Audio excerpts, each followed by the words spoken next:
बिस्मिल्लाहिर्रहमानिर्रहीम। अस्सलाम वालेकुम दोस्तों, मैं अब्दुल हकीम अज़रबैजान बाकू से एक और नई वीडियो के साथ आपकी खिदमत में हाजिर हूँ।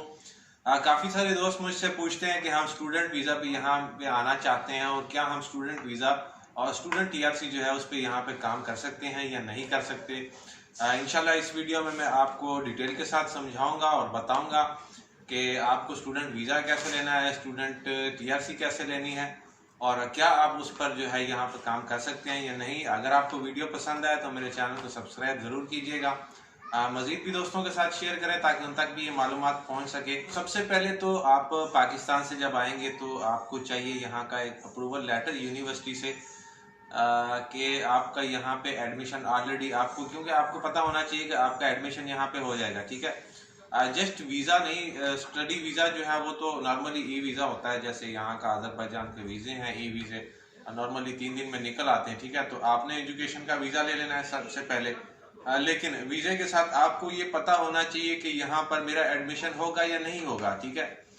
बिलफर्ज आप स्टूडेंट वीज़ा ले लें और यहाँ पर आपका एडमिशन ना हो तो वो भी आपका नुकसान है, ठीक है। क्योंकि आप यहाँ पे स्टूडेंट वीज़ा लेकर आ जाएं यहाँ पर और यहाँ पे आपका आगे कोई लिंक ना हो, किसी के साथ आपने बात नहीं की हो, किसी यूनिवर्सिटी में आपने कोई ऑफर लेटर नहीं मिला हो आपको और आप यहाँ पर आ जाएं, आप 1 महीने का टाइम है, 1 महीने में आपकी एडमिशन ना हो तो वो आपका नुकसान है, ठीक है। तो उसके लिए ये है कि यहाँ से पहले जो है एक यूनिवर्सिटी से ऑफर लेटर होता था, वो यहाँ बाय नेम निकलता था।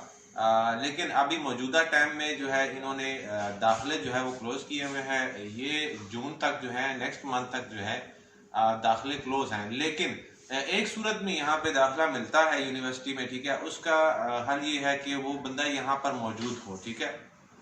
क्योंकि मैंने खुद जाके यूनिवर्सिटी में मालूमात की थी तो उनसे मैंने गुजारिश की कि हमें ऑफर लेटर चाहिए, कुछ दोस्त आना चाहते हैं यहाँ पर। तो उन्होंने मुझे ये ही कहा कि भाई आप जो है अगर बंदा यहाँ पर मौजूद है तो उनको हम एडमिशन दे सकते हैं, अदरवाइज हम ऑफर लेटर नहीं दे सकते, वो हम जो है जून के बाद देंगे, ठीक है। तो पहली बात तो ये क्लियर होगी, मेरे ख्याल से आप दोस्त समझ गए होंगे।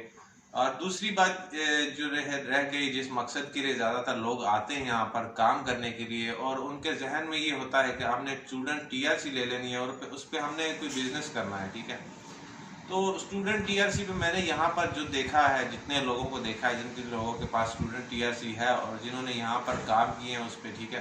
तो उन्होंने काम क्या किए हैं, ठीक है। सबसे पहले तो आपके पास जो स्टूडेंट टीआरसी है वो पढ़ाई के लिए आपको मिलती है, ठीक है। ये आपके जहन में होना चाहिए, ठीक है। दूसरी बात यह है कि आप बिजनेस जो है ना, बिजनेस के लिए आपको बिजनेस टीआरसी लेनी पड़ती है, ना कि स्टूडेंट टीआरसी पे आप कोई बिजनेस कर सकते हैं। हाँ, उसके अलावा ये ऑप्शन आपके पास होता है कि आप स्टूडेंट वीजे, स्टूडेंट टीआरसी पर टैक्सी का काम कर सकते हैं, आप कोई फूड डिलीवरी का या कोई छोटा मोटा जो है वो आप कर सकते हैं। अदरवाइज आप स्टूडेंट टीआरसी पे यहाँ पर बिजनेस नहीं कर सकते, ठीक है। बड़ा बिजनेस आप नहीं कर सकते क्योंकि आपका स्टेटस नहीं होता, आपने बड़े बिजनेस में आपने टैक्स देना होता है, ठीक है।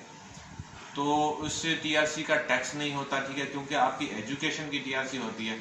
तो ये चीज़ें बहुत मेन है, ये आप अपने जहन में डाल लें कि अगर आपने बिजनेस करने आना है यहाँ पर, ठीक है, तो फिर आपने बिजनेस टीआरसी लेनी है, ठीक है। आपने अपनी कंपनी खोलनी है और मेरे ख्याल से काफ़ी सारे दोस्तों को मैं पिछली वीडियो में बता चुका हूँ कि बिजनेस टीआरसी का तरीकाकार कैसे है, ठीक है। लेकिन प्रॉपर अगर आपने बिजनेस के लिए आना है तो आपको बिजनेस टीआरसी लेनी पड़ती है। अगर आपने कोई मिसाल, मेरे एक दोस्त हैं, उन्होंने स्टडी वीज़े पे आए थे, यहाँ पे एडमिशन किया, उनके पास टीआरसी है लेकिन वो सिर्फ टैक्सी चला रहे हैं और टैक्सी को यहाँ का जो है कोई बिजनेस नहीं माना जाता। टैक्सी को नॉर्मल जैसे आपकी दिहाड़ीदार होगी या कोई इस तरह की नॉर्मल जो है वो काम, या फूड डिलीवरी हो गया या टैक्सी हो गया, या उसके अलावा कोई मजदूरी आपको मिल जाती है, कोई दिहाड़ लगाना 20-25 मनात की आपको दिहाड़ लग जाती है, तो ये चीज़ें आप कर सकते हैं। इसके अलावा स्टूडेंट टीआरसी लेके मैं जो है कोई बड़ा बिजनेस करूँगा तो वो आप नहीं कर सकते क्योंकि आपको यहाँ पे टैक्स देना पड़ता है और टैक्स अगर आप देंगे तो उससे आपका स्टेटस बनेगा यहाँ पे, ठीक है। तो मेरे ख्याल से ज़्यादा बेस्ट जो है वो बिजनेस है और बाकी आप लोगों की चॉइस है, आप जिस ज़रिए से भी यहाँ पे आते हैं, ठीक है। बाकी मेरे जहन में ये थोड़ा सा डाउट था, कुछ दोस्तों ने सवाल किए थे तो मैंने सोचा कि मैं छोटी सी वीडियो बना के दोस्तों को समझा सकूं। तो इंशाल्लाह नेक्स्ट वीडियो में कुछ और अच्छी मालूमात के साथ आपकी खिदमत में हाजिर होऊंगा। दुआओं में याद रखिएगा। इजाज़त दीजिए। अल्लाह हाफिज़।